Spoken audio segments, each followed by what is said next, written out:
might not know why, we might not know how, but baby tonight. Fala galera, aqui é o professor Caju. Vamos para uma resolução da UniRV, Universidade de Rio Verde. É uma questão da UniRV de Goianésia, de Física, e ela diz o seguinte: é durante a noite que os morcegos, ao voarem, utilizam sua eficaz forma de localização sonora, conhecida como ecolocalização. Através dessa ecolocalização, os morcegos emitem uma onda ultrassônica no alvo pretendido, que volta até ele em forma de eco, com forma de eco. Assim, na falta de luz, eles conseguem se orientar durante o voo à noite sem utilizar a visão. Considere um morcego voando em uma caverna, orientando-se com auxílio de pulsos ultrassônicos. A frequência dos sons emitidos pelo morcego é 40.000 Hz. O morcego se aproxima de uma parede plana da caverna com uma velocidade igual a 0,025 vezes a velocidade do som no ar. Dada a situação, cenário verdadeiro ou falso para as alternativas. Aí vem as alternativas. Letra A. O som que o morcego ouve refletido pela parede da caverna é mais grave que o som emitido por ele. Afirmativa B. O som que o morcego ouve refletido pela parede da caverna é mais agudo que o som emitido por ele. C. O som que o morcego ouve refletido pela parede da caverna tem maior intensidade que o som emitido por ele. D. O som que o morcego ouve refletido pela parede da caverna é mais alto que o som emitido por ele. Então vamos lá. Essa questão é de ondulatório, como vocês podem ver, propriedades sonoras. Outra coisa que você pode observar é que ele deu um monte de informação desnecessária, porque ele só faz perguntas qualitativas sobre a onda sonora que o morcego recebe de volta, e então não precisa saber a frequência dela, a velocidade do morcego, que seria para uma questão que perguntasse algo mais quantitativo sobre as ondas. Então, entendendo a situação, eu tenho aqui um morcego e tenho uma parede plana. Ele emite as ondas sonoras ao mesmo tempo em que voa em direção à parede. A parede está parada, claro. Aí o que acontece? Como ele está se aproximando, ele então se torna quem? A fonte. Isso aqui você deve lembrar, efeito Doppler. Puxa, né? O som fica mais grave para o observador, menos grave, mais agudo. A frequência aumenta, diminui de acordo com o movimento relativo entre o observador e a fonte, não é isso? Então aqui vamos supor que o morcego é a fonte. Como ele avança em direção às ondas que ele emite, ao mesmo tempo que ele continua emitindo naquela frequência dele, chamada de frequência da fonte, as ondas quando chegam aqui, ó, vão chegar mais próximas uma das outras, porque ele vai emitindo e andando em direção, emitindo e andando em direção na onda que ele soltou, e soltando a próxima, soltando a próxima. Então ela chega aqui, aqui vai ser a parede, vai ser o observador.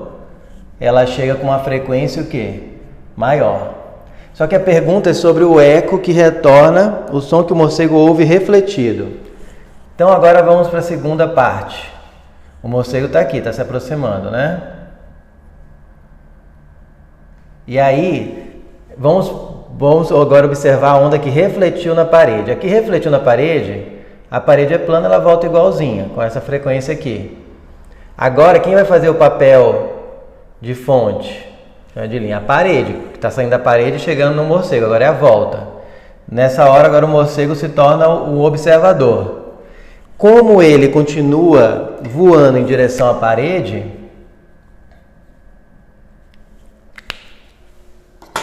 ele passa através dessas ondas que vão chegando nele. Se ele ficasse parado, elas iam chegar frente de onda, frente de onda, frente de onda. Como ele está em contra a direção, contra o sentido delas, vai ficar frente de onda, frente de onda, frente de onda. Ele vai passar pela frente de ondas, pelos picos, né, de onda, que são essas linhas.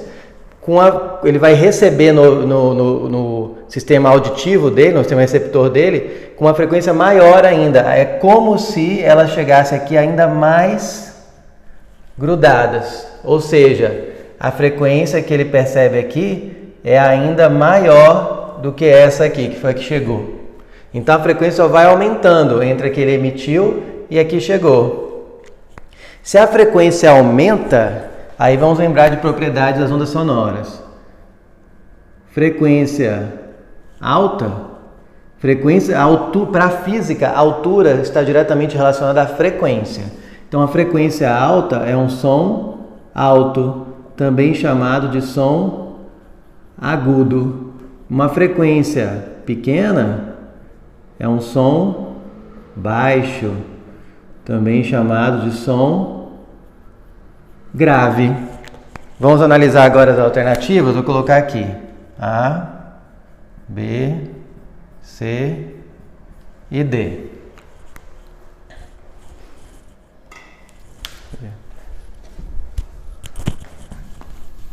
Vou fazer aqui, tenho certeza que tá claro. A, B, C e D. Letra A. O som que o morcego ouve refletido pela parede da caverna é mais grave que o som emitido por ele? Não, a frequência é maior é mais agudo. Então a letra A é falsa. Letra B. O som que o morcego ouve refletido pela parede da caverna é mais agudo que o som emitido por ele? Exatamente, verdadeiro. Letra C. O som que o morcego ouve refletido pela caverna tem maior intensidade que o som emitido por ele? Como que eu calculo a intensidade de uma onda sonora? Imagine uma fonte sonora aqui, esse ponto, emitindo para todas as direções. A frente de onda acaba se tornando uma esfera. Imagine um ponto e aquela frente de onda crescendo em todos os sentidos. Vai virando uma bola em volta dele, é uma esfera em volta da fonte, que é a fonte. Quanto mais distante da fonte, mais aqui de raio da esfera, quanto mais distante da fonte, mais fraco ele fica, menos intenso ele fica. A intensidade de uma onda sonora é dada pela potência da fonte dividido pela área da superfície. Então, quanto mais ela se afasta, a área se torna maior. Quanto maior a área, menor a intensidade, se a potência da fonte se mantiver constante, né? Como você talvez conheça a fórmula com outra cara, porque a área da superfície de uma esfera é 4πr². Então, talvez você conheça a fórmula como potência sobre 4πr², mas no fundo é potência sobre área. Ou seja, à medida que o som vai navegando pelo espaço, ele vai perdendo intensidade. Ou seja, como esse som que voltou para o morcego foi até a parede e voltou, ele navegou aí pelo ar por um certo tempo, né, por um certo espaço, até voltar. Então, nesse tempo, ele foi perdendo o quê? Intensidade. Então, a intensidade que volta para o morcego é um pouco menor do que a que ele emitiu. E a afirmativa diz que ela é maior, tem maior intensidade. Não, é menor. Por isso é falso. Item D. O som que o morcego ouve refletido pela parede da caverna é mais alto que o som emitido por ele? É mais agudo, né? Frequência maior, portanto, sim, é mais alto. Frequência maior é mais alto e mais agudo. Verdade. Então, o gabarito dessa questão é FV, FV. Ok? Não precisou de nenhum daqueles dados numéricos. Era uma análise qualitativa da onda sonora. Tinha que entender essa parte de efeito Doppler, muito importante, tem sido muito cobrado em vários vestibulares. Então, é continuar treinando e até nossa próxima resolução.